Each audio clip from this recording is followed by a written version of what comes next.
to the ceasefire, it's a good thing if it leads to peace. It will be a step backward if it leads to the ability of Iran to rearm and retool. And the head atomic scientist in Iran, the one who's still alive, said they're going right back to enrichment. So I'm not so. दोस्तों, एक मोर्चे पर तो Iran ने Israel को पटकनी दे ही दी। अब दूसरा मोर्चा शुरू हुआ है। ये दूसरा मोर्चा क्या है जानते हैं? दरअसल इजराइल लंबे वक्त से ईरान में वहां का तख्ता पलट करने के लिए तरह तरह के दाव पेच चल रहा है। ये पहले भी इल्जाम लगते रहे। वहां किस तरीके से वहां के नागरिकों को उकसाना, अपनी ही सरकार के खिलाफ सड़क पर उतारना, ये तमाम तरह के आरोप लगे। और हाल ही में देखने को भी मिला कि कैसे इजराइल के कई जो खुफिया एजेंसी मोसाद के एजेंट वहां पर पकड़े गए। एक नहीं दो नहीं, ऐसे 700 एजेंट अब ईरान ने दबोच लिए। उनके साथ क्या करने जा रहा वो भी दिखाऊंगा, क्योंकि हाल ही में आपको याद होगा जिस तरह से यूक्रेन ने रूस को दहलाने के लिए एक ट्रक में, एक कंटेनर में छिपा के कई ड्रोन भेजे थे, उसी तर्ज पर इजराइल की तरफ से मोसाद के सहारे ईरान में ऐसे ही ड्रोन भेजने की तैयारी थी। वो बात अलग है कि ईरान और उसकी सुरक्षा एजेंसियां सक्रिय रहीं और ऐसा हो नहीं पाया। अब मोसाद के खिलाफ एक ऐसा ऑपरेशन ईरान ने चलाया है जिसने इजराइल को मुंह के बल लाकर खड़ा कर दिया है। खबर यही नहीं है, आज आपको दिखाने जा रहा हूं कि किस तरीके से अमेरिका में भी इस बात को लेकर नाराजगी है कि बेवजह ये सीज फायर कराया गया, इसका कोई मतलब नहीं, क्योंकि इजराइल मानने वाला नहीं है। और देखिए ईरान में किस तरीके से अमेरिका और इजराइल के लिए एक बड़ा ऐलान हुआ है। नमस्कार, मैं हूं प्रज्वल गौतम और आप देख रहे हैं the live TV. The live TV, सच सबसे आगे। शुरुआत करने जा रहा हूं पहले एक खबर के साथ। ब्रेकिंग खबर है, रिपोर्ट आई है तकरीबन 700 से ज्यादा मोसाद से जुड़े हुए एजेंट्स को ईरान ने गिरफ्तार किया। यह ऐसे वक्त में गिरफ्तार किया गया जब इजराइल लगातार ईरान पर अटैक कर रहा था और उसे अंदर ही अंदर खोखला करने की कोशिश कर रहा था। यानी मोसाद से जुड़े हुए अलग अलग देशों के, ये सारे इजरायली नहीं है, इस बात को ध्यान में रखिएगा। मैं फिर स्पष्ट कर दूं, क्योंकि इजरायली तो पहचान में आ जाते हैं कि वो मोसाद के लिए ही काम करेंगे या नहीं करेंगे, जो भी है। लेकिन मोसाद ने खास तौर पर उन लोगों को चिन्हित किया था जो ईरान के नहीं है, लेकिन ईरान में किसी न किसी वजह से आए हुए हैं, टूरिस्ट वीजा लेकर या किसी और वजह से, और वहां पर मोसाद के लिए जासूसी कर रहे थे। इन 700 लोगों को गिरफ्तार किया है, जिनमें से अब कई को तगड़ी सजा देने का ऐलान है। पहले मैं खबर दिखाने जा रहा हूं, कुछ और खबरें इससे जुड़ी हुई हैं। ये देखिए 700 जो इजरायली हैं उन्हें गिरफ्तार करने की बात है, माफी चाहिए, मोसाद से जुड़े हुए लोगों को गिरफ्तार करने की बात है। अब खबर इजराइल से भी आई है। देखिए ऐसे वहां एक तरफ मोसाद के एजेंट्स पर कार्रवाई हो रही है और कुछ चेहरे दिखाने जा रहा हूं। ये कैप्टन है इजदेन जैक्स, ये ट्रेनी थे। ये भाई साहब, ये बीर शेवा में जो हमला हुआ, आपको याद होगा किस तरह से सीज फायर के लिए तड़प रहा था इजराइल। उस वक्त इनको ठिकाने लगा दिया गया। ये 18 साल का लड़का जिसको इस्तेमाल किया जा रहा था, मतलब बनाया गया था, भाई सेना का सैनिक था, ये खत्म। एक तरफ सोचिए, एक तरफ क्या चल रहा है, मोसाद के ऊपर कार्रवाई हो रही है, दूसरी तरफ इन्हें ईरान ने ठिकाने लगा दिया।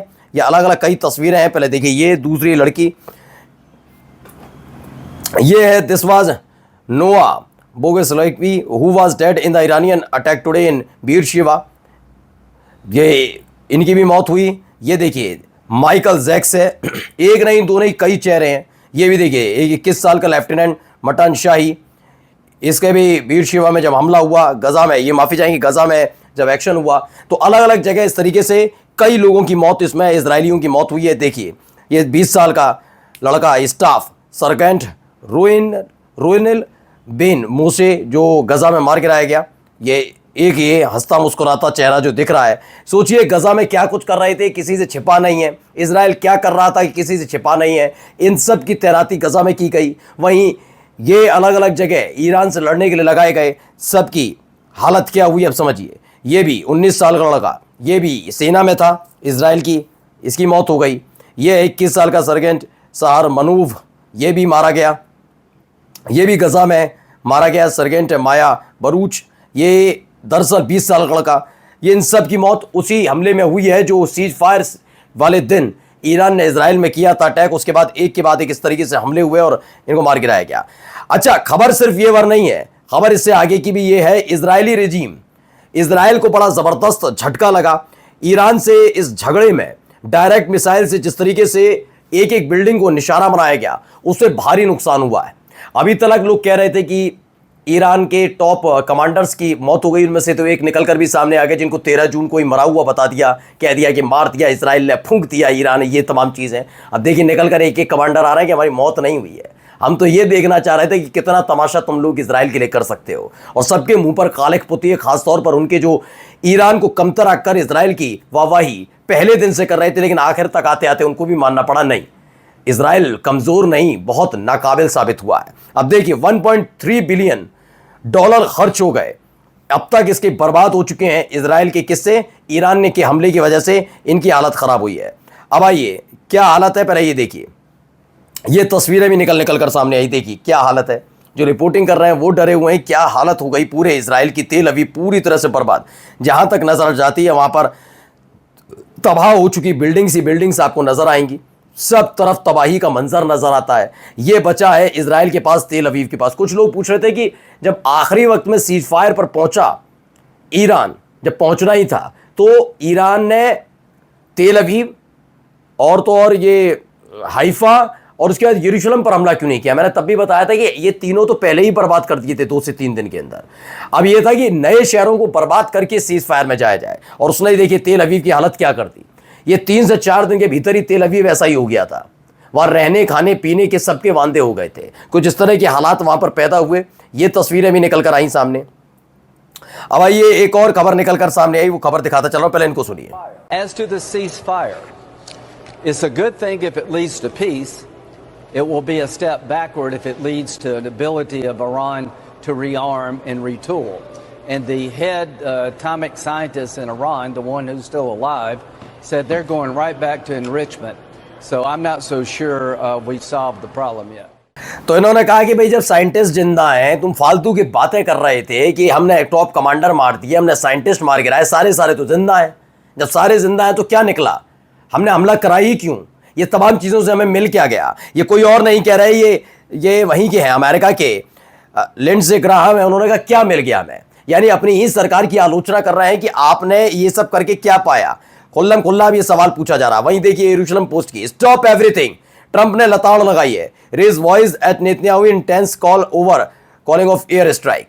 बार बार फोन करके परेशान कर रहे थे भाई साहब ट्रंप को। देखिए क्या हुआ, यरूशलेम पोस्ट के माध्यम से पता लगा, एक सूत्र के अनुसार ट्रंप ने नेतन्याहू से बातचीत के दौरान उन पर चीखे चिल्लाए, उनकी बेइज्जती की और कहा हमले रोको। नेतन्याहू ने जवाब में इतना कहा थैंक यू, सिर्फ थैंक यू करके फोन रख दिया। यानी इजराइल की हालत अमेरिका के सामने क्या है आप खुद अंदाजा लगा सकते हैं। अभी देखिए एक और खबर निकल कर सामने आई, पहले इस वीडियो को जरा गौर से देखिएगा।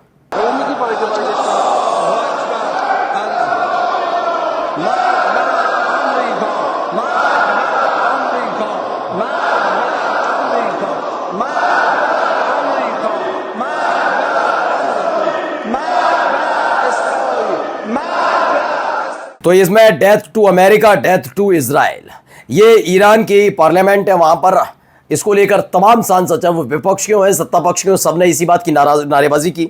बताया गया कि इंटरनेशनल एटॉमिक एनर्जी एजेंसी के लिए उससे रिलेशन रखे जाए ना रखे जाए, उसको लेकर एक वोटिंग की गई थी संसद में, और उस दौरान सबने इसका बहिष्कार भी किया कि बिल्कुल सही बात है कि जब इस एटॉमिक एजेंसी ने अपनी बखूबी नहीं निभा पा रहा अपनी जिम्मेदारियां, तो उससे दूर होना चाहिए। और इसी बीच death to America, death to Israel के नारे वहां उस संसद के अंदर लगे हैं कि क्लियर बोला है। अब आइए जाते जाते एक महत्वपूर्ण खबर आपको दिखाने जा रहा हूं। एक खबर यह भी है, ईरान के सर्वोच्च राष्ट्रीय सुरक्षा परिषद के सचिवालय ने कहा कि ईरानी सशस्त्र बलों की दृढ़ और शक्तिशाली प्रतिक्रिया के बाद इजराइल को इस्लामिक गणराज्य यानी ईरान के खिलाफ अपनी आक्रामकता को एक तरफा रूप से समाप्त करने के लिए मजबूर होना पड़ा है। जिस तरीके से कार्रवाई की उससे इजराइल पूरी तरह से दहल गया। वहीं ईरान के हमलों की वजह से फिलिस्तीनी प्रतिरोध समूह मजबूत हो गए। ये देखिए फिलिस्तीन में मजबूती देखने को मिल रही है कि हाँ अगर ईरान कर सकता अब हम भी कर सकते हैं। ये दियोथ एरोनोत ने एक आर्टिकल लिखा है जिसमें माना है कि गजा पट्टी में इजरायली सेना कमज़ोर हुई है और मौजूदा स्थिति में वो हमला करने के बजाय अब डिफेंसिव मोड में है, यानी खुद को बचाने के मोड में है। इसमें कहा गया है कि फिलिस्तीनी लड़ाके वापस तेजी से सर उठा रहे हैं, खासतौर पर खान यूनिस इलाके में, क्योंकि ईरान के हमलों की वजह से कई इजरायली ब्रिगेड पट्टी से वापस बुला ली गई थी और उसके बाद ये सारे के सारे उस पूरे इलाके पर इन्होंने फिर से कब्जा जमा लिया है, जहां पर एक वक्त में इजराइल अपनी ताकत दिखा रहा था, छोटे छोटे बच्चे गर्भवती महिलाओं को मौत के घाट उतार रहा था। उसको लेकर इजराइल ईरान के इस हमले से इजराइल को कई तरह से चोट लगी है। एक तरफ यमन हमला करने के लिए तैयार कर भी रहा है, तो वहीं दूसरी तरफ देखिए अब फिलिस्तीनी लड़ाकों से, खासतौर पर हमास से लड़ना इजराइल के लिए कितना मुश्किल हो जाएगा। नमस्कार।